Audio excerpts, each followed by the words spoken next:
अस्सलामुअलैकुम वरहमतुल्लाह। मेरे अज़ीज़ भाइयों और दोस्तों और बहनों, न्यूज़ जसर टीवी के चैनल पर मैं आपको खुश आमदीद कहता हूँ। आज की हदीस मुबारक कुछ इस तरह है।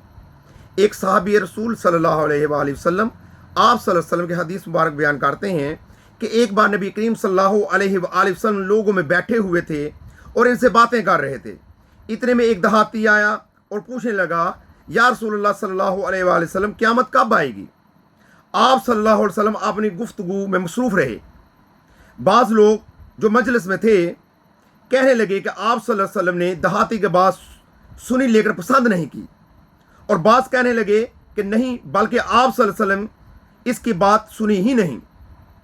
जब आप सल्लल्लाहु अलैहि वसल्लम अपनी बातें पूरी कर चुके तो मैं समझता हूँ कि आप सल्लल्लाहु अलैहि वसल्लम ने यूँ फरमाया, वो क़यामत के बारे में पूछने वाला कहाँ गया है? इस देहाती ने कहा, या रसूलुल्लाह सल्लल्लाहु अलैहि वसल्लम, मैं मौजूद हूँ। आप सल्लल्लाहु अलैहि वसल्लम ने फरमाया कि जब अमानत यानी कि ईमानदारी दुनिया से उठ जाए तो क़यामत कायम होने का इंतज़ार कर। इसने कहा, ईमानदारी उठने का क्या मतलब है?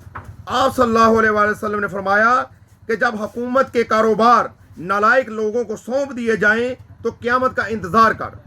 मेरे भाइयों और दोस्तों और बहनों, आजकल यही हो रहा है कि हुकूमत जाहलों के हाथों में जा रही है और क़यामत बहुत तेज़ी से करीब आ रही है। अल्लाह से दुआ है कि अल्लाह ताला हमें ईमानदार हुक्मरान अता फरमाए ताकि वो अपने अवाम का ख्याल रखें और उनके हकूक़ अदा करें। आमीन सुम्मा आमीन। अस्सलामु अलैकुम वरहमतुल्लाह।